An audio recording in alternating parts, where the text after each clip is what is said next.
At narito na naman ang mainit na balita mula sa mundo ng politika. Ang Pangulo ng Pilipinas, si President Kuting ng Norte Jr. ay inaresto ng mga otoridad matapos ang isang serye ng mga legal na hakbang mula sa Bank of America at Korte Suprema ng Pilipinas.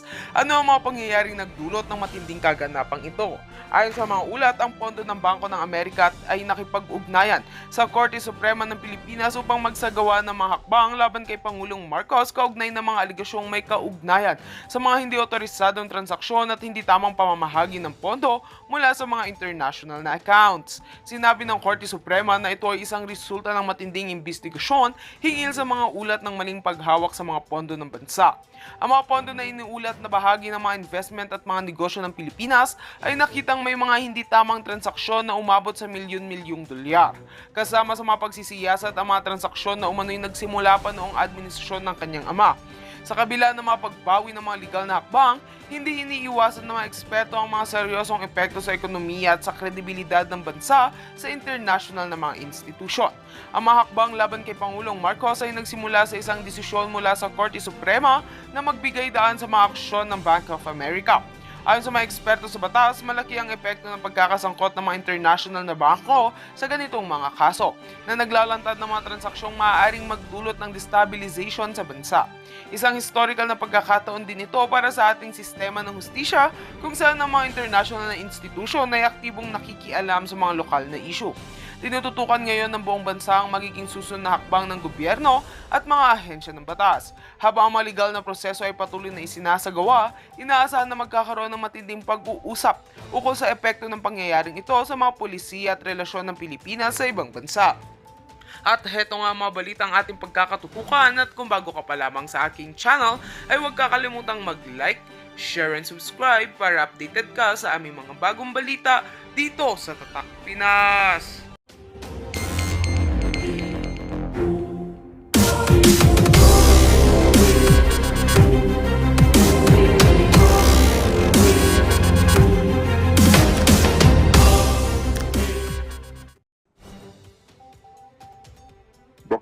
Baka magkabulilyaso tayo kasi I'm sure ang Kongreso hindi naman kami nag-compute yan, yung actuarial, ang tawag yata dyan, actuarial science Yung pagko-compute, yung kakayanin ba ng fund o hindi. Kaya dapat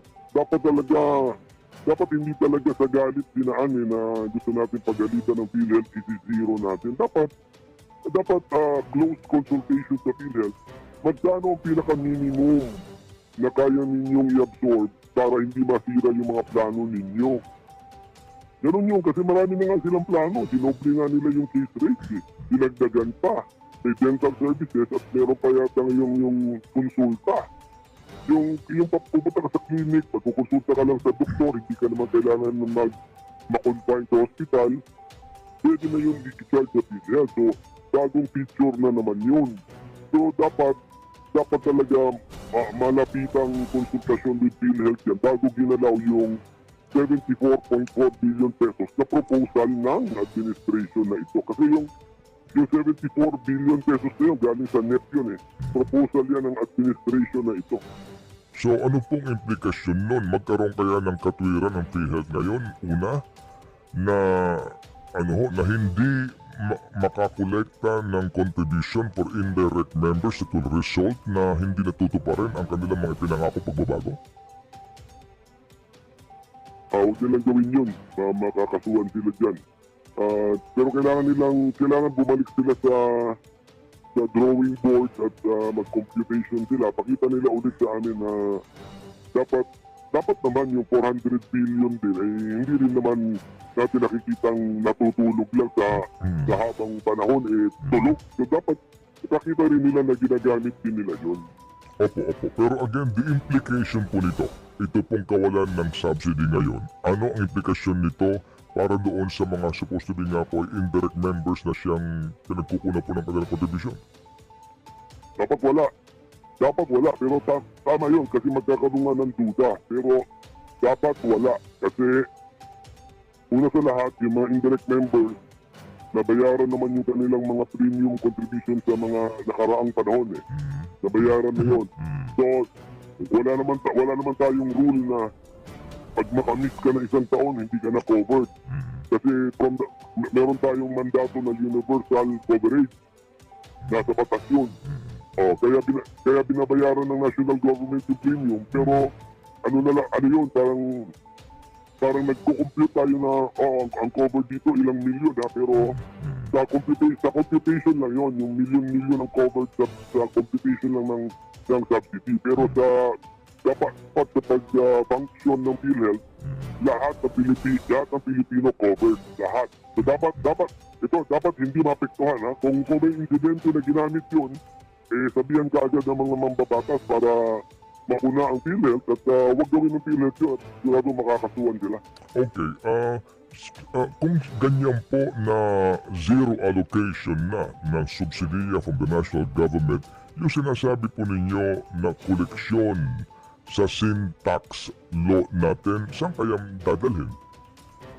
Dahil magandang tanong, napakagandang tanong, saan nga dadalhin? Kasi nga, nung kinompute yung 74.4 billion pesos, 53 billion dun, yung competition na koleksyon na, hindi po koleksyon sa future, na-kolekta na.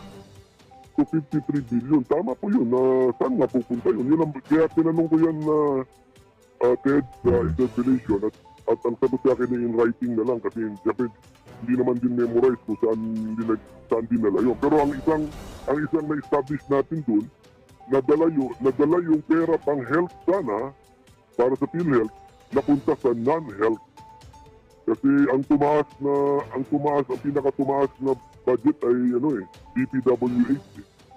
So infrastructure yun. Is that lawful? That's a good question. Kaya nga ang sinabi ko nga rin sa interpellation ko, we are inviting another case before the Supreme Court, especially from health advocates. Kasi nga, number one, sasabihin nga ng health advocates, may mandato nga to remit, hindi sinunod, ziniro pa. Hindi lang sa binawasan, ziniro pa. So, maganda tanong, can that be done? Kasi dalawang nagbabanggaang batas. Isa about the budget, isa about tax collection and the health and the remittance for health. So yung pangalawa, very specific yung pangalawa actually. Mas para sa akin mas specific law yung sinasabi mo na ito yung formula para ito yung halaga na ibibigay mo sa PhilHealth. Very specific yun kaysa sa budget law na general. Opo, so sir, sa ngayon po na ito ang sitwasyon, pipirmahan ng presidente na po daw ito after their review. May remedyo pa ho ba dito ang presidente? Pag ziniro kasi, I do not kung may remedyo na pwede dyan dagdagan. O kasi ziniro na nga eh. So, wala na po sa tingin ko. Kailangan itanong na sa court kung pwede bang gawin itong ginawa ng Kongreso or na talaga mag-ingay na po ang mga matatamaang mga membro ng PhilHealth or ang mga health advocates. Senator, meron pong school of thought na sinasabi na kapag nag-veto dito itong line item na ito sa budget ng presidente, kumbaga po, binito niya ang provision na ito, nangangahulugan daw po na ang appropriations ng PhilHealth ay magiging yung appropriations ng 2024. Is that possible? Is that, ba ang doon? Ang pwedeng mangyari po, sir? Mas malabo yata na theory yun para sa akin kasi zero na, wala ka ng dahilan na i-line item dito kasi nga wala nang gagastusin. Tapos ibibito mo yung line na yun to restore the amount of the past year. Wala sa rules yun. Ang sa rules natin, if we cannot enact a budget, then the last year's budget is deemed re-enacted. But ito kasi we are able to enact a budget except that zero yung isang line. Siguro nga, I think, ito, nabigla ko lang naisip to, Ted, no? I think this is the better theory. Kaya rin retain pang PhilHealth dyan at binigyan ng halagang zero para lang may bahay siya. pwede siyang lagyan ng presidente in the future kung may savings. Galing sa iba. Kung may savings, galing sa ibang item. Opo, kung may savings, pwede po na ponduhan niya bilang subsidy yung PhilHealth. Sa tingin ko, pwede. Pero ang ginagawa kasi dyan kadalasan, hindi mo sinisiro para may bahay pa yung, para ang tawag niya may bahay yung, item. Dapat, sana iniwanan namin ng 1 million pesos o 10 million pesos. Siniro, kaya medyo yan isang kailangan ko pang magkonsulta sa mga budget experts kung ang zero ba ay pwede mo bang dagdagan. O kaya, sabi nga po ninyo, hindi pa ho ninyo lubusan na aaral, no? Ang mga provision dito po, baka may mga singit na naman special provision. Kasi kung may koleksyon ang Bureau of Internal Revenue sa excise tax, sa sin taxes na ito, sa sin products, baka naman pag nakolekta yun, ang presidente magmando, ilagay mo yan dyan sa PhilHealth. Is that possible? O maliban na lamang kung may provision ngayon na nakasingit na specific itong sin tax for next year, may mapupuntahan. Ganito kasi Manong Ted, yung bottom line ng suma total na gastos, parehas, hindi gumalaw yung bottom line. So ibig sabihin yun, yung kinuha sa PhilHealth na galing sa sin tax collection, kasi collection na yan ay pumunta sa ibang gastusin. Therefore, kung meron ka pala biglang makukunan at ibabalik mo sa PhilHealth, magagaling na yun sa savings ng iba. Kasi, all accounted for na Tama. At kung ano man yung kinolekta, ito na rin ang gagastusin. Mangungutang pa nga Mangungutang pa nga para sa ibang gastusin. So, yun po. Ganun po yung mangyayari dyan. Okay, kasi nga yung 6-point-something trillion pesos specific yun, hindi naman po nabawasan yun Yung pa rin, di ba? Yung amount yun. Yung bottom line, yung suma total ng gastusin, parehas din. Umiba yung purposes. So, mayroong pagkakagastusan pa rin yung kinuwang 70 billion na yun. Pumunta nga sa iba. Opo, yun po ang hindi nyo alam kasi hindi kayo nasagot during the interpellation. Correct. At maintindihan ko rin yun kasi nung pagtanggal na ng 74 billion, ilalagay siguro yan sa isang pool na funds na available. Tapos doon nila kinuha yung mga pang DPWH, pang DNB. So doon ako kunin, kaya hindi mo masabi hindi masabi agad kung merong one-to-one na transfer. Opo. Sige. DPWH, Senator, ang proposed under the NEP is only 825 billion. Pero po, ang resulta nitong inyong BICAM na ito ay dagdagan ng 288 billion. Mas malaki pa ito sa mismong budget ng ibang departamento. Mas malaki pa yan sa budget mismo ng DA.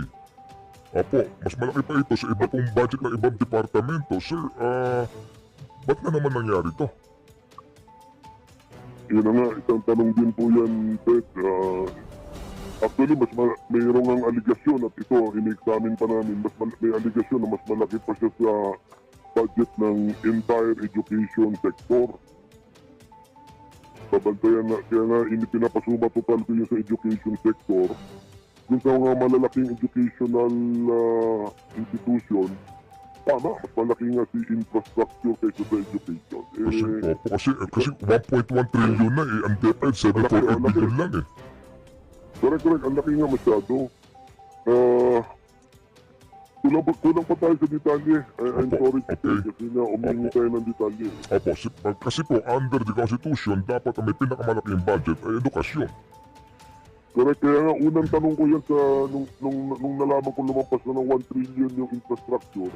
Sabi ko sa staff ko, pakisumatotal ninyo yung mga educational institutions na hindi dapat malampasan yun.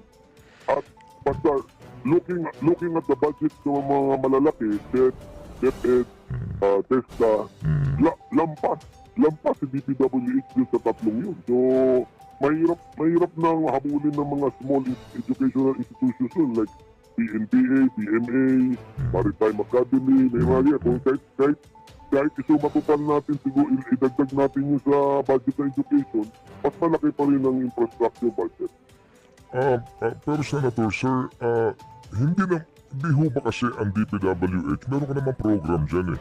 Kaya ka humihingi ng ganito kalaking budget, di ba? May paglalaanan ka, specific yan.